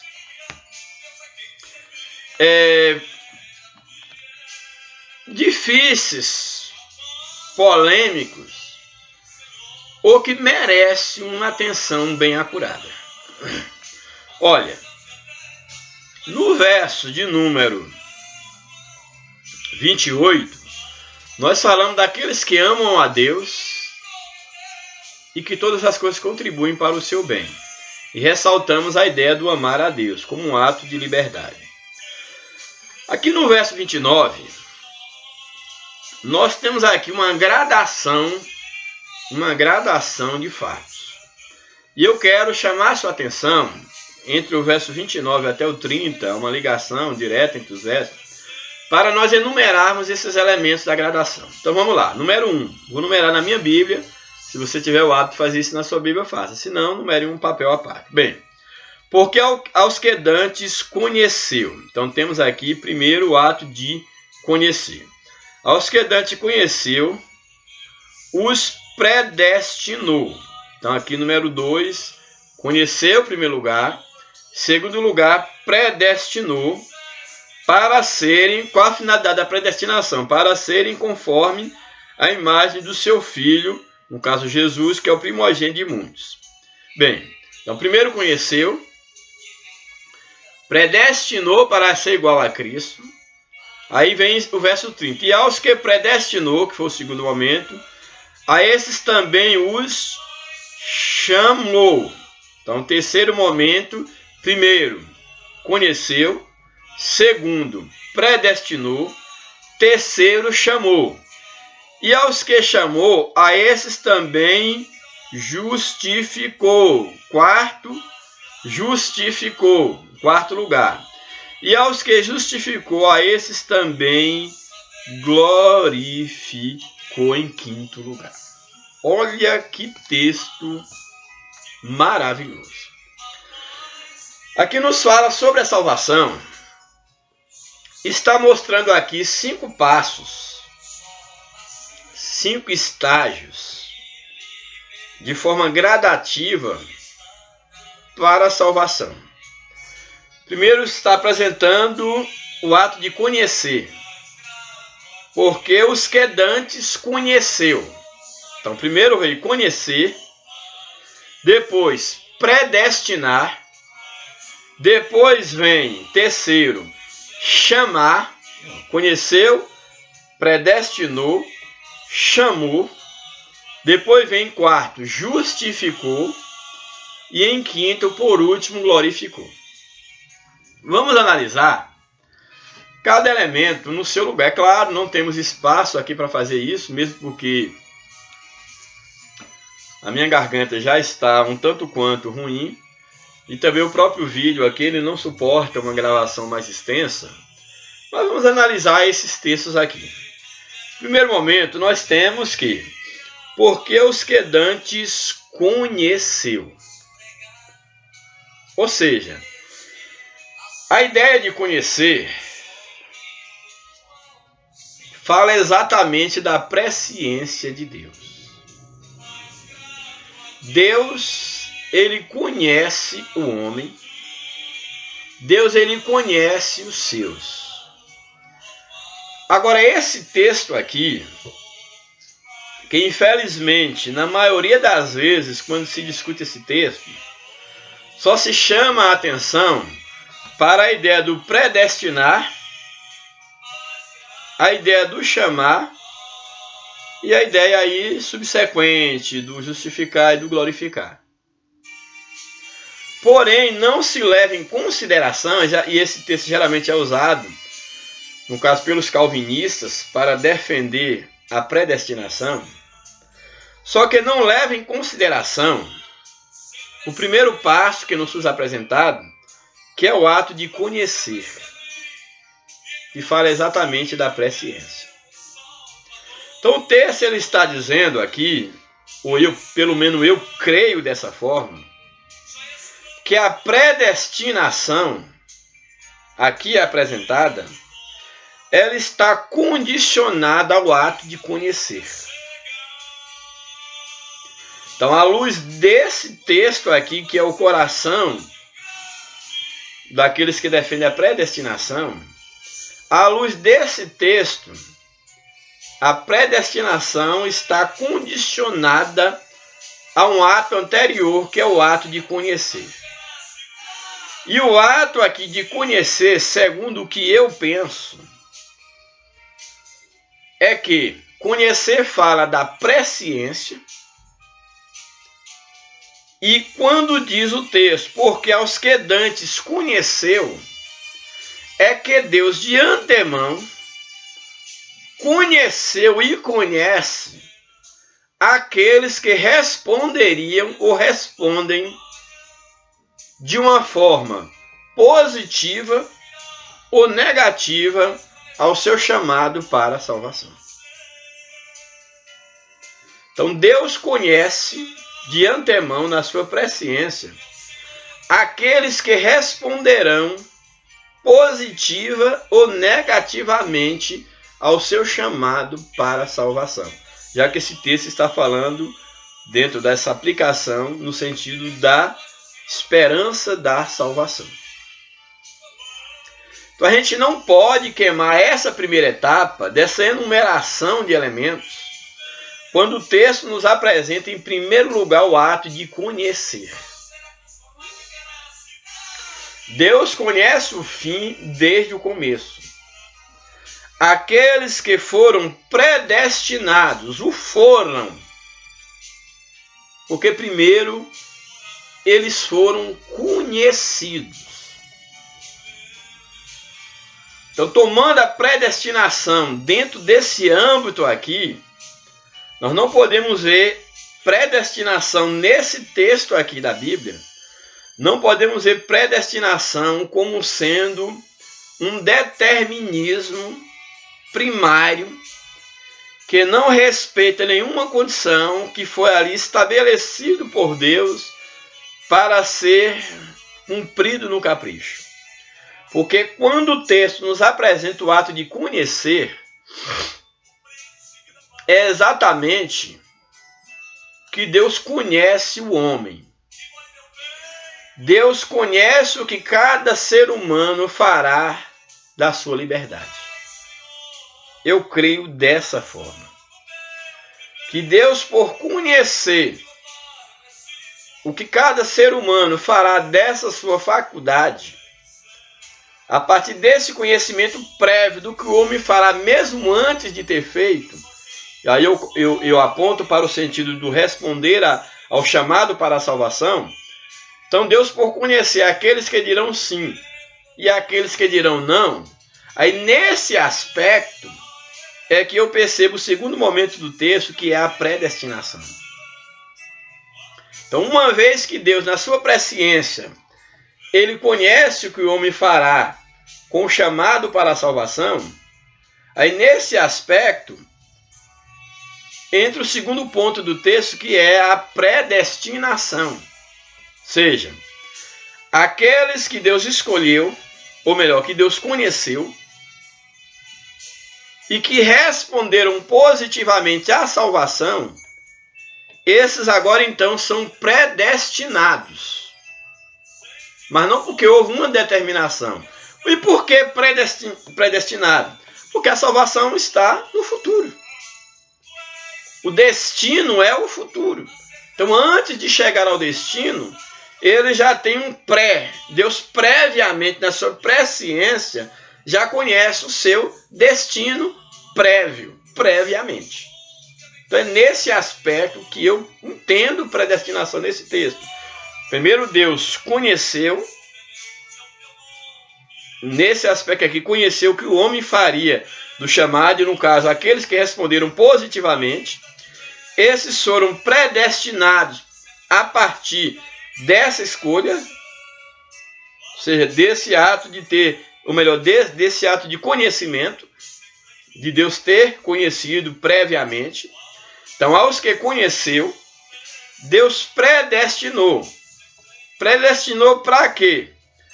Predestinou para estarem em Cristo. Olha, responderam ao chamado, foram destinados ou predestinados nesse predestino para serem a imagem de Cristo. Então, aí a predestinação dentro desse contexto. Depois de predestinado, eles foram o quê? Chamado, olha. Conheceu-se, predestinou, mas ainda não tinha sido chamado. E uma vez que tinha sido predestinado por terem sido conhecidos do que eles fariam com o chamado, eles foram predestinados. Aí vem o segundo momento. Aos que predestinam, eles foram então chamados para estar em Cristo, já que eles estavam predestinados porque eles foram conhecidos. Então eles foram predestinados. Terceiro momento foi chamado para estar em Cristo. E depois de chamado em Cristo, o quarto momento, eles são justificados em Cristo. E aqui, justificação aqui nesse aspecto aqui, já que nós trabalhamos a questão do processo da salvação, aqui dentro desse texto aqui, a justificação é entendida como um processo, como a salvação, como a regeneração, tudo isso aqui entendido dentro desse ato da justificação. Ele foi chamado em Cristo, ele foi justificado. Aqui subentende a ideia da santificação, da regeneração, aí do novo nascimento. Então, esses que conheceu, foi predestinado para estar em Cristo, eles foram, depois de presente, foram chamados, chamados para estar em Cristo. Uma vez estando em Cristo, sendo chamados, eles são justificados, são santificados, e finalmente eles serão glorificados na vinda de Cristo, que é o final, o objetivo maior da nossa salvação. Então essa é a forma de eu entender esse texto aqui, não pegar a predestinação, elementos que meramente interesse a uma corrente teológica. Bem, então esse é um texto, como falei, merece aprofundamento, sim. Aqui eu só quis apresentar o texto a nível de uma provocação, mas o outro texto, para aliviar a atenção, pelo menos para o lado dos arminianistas, é o livro de Atos, capítulo 10, verso 34. Atos, capítulo de número 10, o verso de número 34, quando nos diz assim. Aqui nos conta o episódio quando Cornélio era um homem religioso que orava muito a Deus, dava esmola, mas que ainda não era salvo. E que Deus então ele dá uma visão a Pedro de uma espécie de um lençol que descia dos céus com muitas aves imundas. E Deus manda que Pedro então comesse daquelas aves. E ele diz que não comeria aquilo porque era imundo. E Deus então naquela visão diz a Pedro que ele não deveria considerar imundo aquilo que Deus havia santificado, aquilo que Deus tomava, não é isso, para si, que Deus não rejeitava. E naquele momento todo ele recebe, e Cornélio também recebe de Deus uma visão de alguém que viria até ele. E em toda aí a trama da história, nós temos então que Pedro ele é enviado à casa de Cornélio. E quando Pedro ele chega à casa de Cornélio, desse gentio, a Bíblia diz que quando Pedro ele chega ali, ele recebe essa visão da parte de Deus, Pedro então ele usa essas palavras dizendo, quando ele recebe essa visão de que Deus havia, no caso, ouvido as esmolas de Cornélio, tinha chegado até a memória de Deus, e que Pedro estava sendo enviado para, no caso, a casa ali de Cornélio. Pedro então diz o seguinte: e abrindo Pedro a boca disse, reconheço por verdade que Deus não faz acepção de pessoas. Então, para um judeu, relacionar-se com o gentio, a salvação para o gentio era algo absurdo, porque salvação era para os judeus. Mas quando Pedro ele recebe esse chamado para ir até a casa do centurião Cornélio, de um gentio, de uma gentinha, Pedro então ele percebe que Deus não faz acepção de pessoas, ou seja, a salvação não é para um grupo predestinado, um grupo seleto. A salvação é para todos, porque o próprio Pedro chega à conclusão que Deus não faz acepção de pessoas. E o que vai comprovar isso exatamente, que é o símbolo maior da presença de Deus, é quando diz aí no verso 44, e dizendo Pedro ainda essas palavras, pregando ali na casa de Cornélio, caiu o Espírito Santo sobre todos os que ouviam a palavra. E os fiéis que eram da circuncisão, todos que tinham vindo com Pedro, que estavam ali com Pedro, maravilhavam-se de que o dom do Espírito Santo se derramasse também sobre os gentios, porque os ouviam falar e magnificar a Deus em outras línguas. Então nós temos aqui que quando o Espírito Santo desce sobre os gentios, para a casa de Cornélio, e ali Cornélio e aqueles que estavam ali começam a falar em outras línguas, ali estava uma confirmação de que Deus não faz acepção de pessoas, mostrando o quê? Que a salvação, assim como o Espírito Santo, é para todos os seres humanos. Louvado seja Deus por isso. Último subtópico, a possibilidade da escolha humana. Isso nós já falamos, é só para fechar aqui a lição. Há vários textos bíblicos que apontam para o fato de o ser humano ser livre para escolher. João 3,16, todo aquele que nele crê, a ideia do crer, não é isso? É uma escolha. Todo aquele que nele crê não pereça, mas tenha a vida eterna. Aí João 3,16 que nós lemos. João 6,37, o que vem a mim, a ideia de vir. O homem tem que vir a Deus, mesmo que o chamado é da parte de Deus, mas ele tem que vir a Deus. É Deus que nos escolhe? Sim, não foi vós que me escolheram, mas antes eu vos escolhi. Mas Deus escolheu a partir do quê? De conhecer o homem, do homem responder a esse chamado. Então, o que vem a mim, de maneira nenhuma eu lançarei fora. Está dizendo o quê? Que aquele que vem a Cristo, de maneira nenhuma ele será lançado fora. Ou seja, não vai acontecer que alguém venha a Cristo e aí Cristo diz, não, você não é predestinado, você não é eleito, então saia, caia fora. Não. Aí ele está dizendo, o Cristo está dizendo que é aquele que vem a ele. Qualquer um, aquele é qualquer um. De maneira nenhuma é lançado fora. Como expliquei esses textos? Se há um grupo seleto, se há um grupo predestinado, se já há cartas marcadas, como dizer desse texto que aquele que vem a Cristo é só são palavras para manter a etiqueta? São palavras fingidas da parte de Jesus? Em absoluto. Então, aquele que vem a mim, de maneira nenhuma lançarei fora. Romanos 10, 13.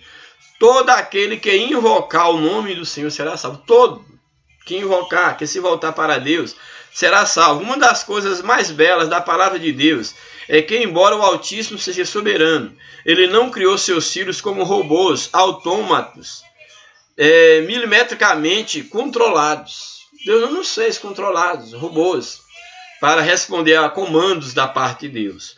O nosso Deus deseja que todo ser humano, espontânea e livremente, o ame de todo o coração e mente. Então Deus, ele espera que o ato de amor, como deve ser, como é todo verdadeiro amor, que seja um ato espontâneo, livre, que o homem se reconheça pecador e que o homem queira livremente voltar-se para Deus, para que ele, e somente ele, opere a salvação, porque é um ato soberano da sua vontade.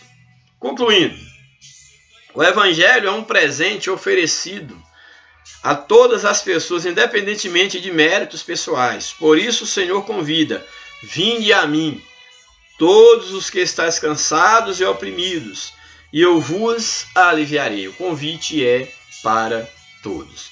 Os que aceitam a esse convite estão predestinados. Ou seja, se aceitou o convite, porque foram conhecidos por Deus, aí estão predestinados nesse aspecto, que há um predestino, porque aceitaram o convite. Aí em Cristo estão predestinados à salvação.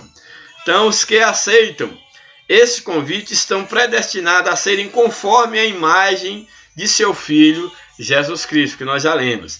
Deus deseja que todo ser humano seja salvo. Então, que Deus nos abençoe grandemente. E que você possa, todos nós possamos, e você que está me ouvindo, que você possa conhecer nessa manhã e saber que você foi destinado, ou predestinado. Todos os homens, pela vontade de Deus, são destinados para a salvação. Porém, para serem predestinados, é preciso que eles sejam conhecidos por Deus, no tocante de que são pessoas que responderam positivamente à salvação, para serem predestinados a estar em Cristo, e estando em Cristo, serem justificados, e sendo justificados, serem glorificados no dia da vinda do Senhor. Que Deus nos abençoe. Um beijo no teu coração, um abraço. Que a paz de Cristo seja sobre a sua vida, sobre a sua mente, a sua alma.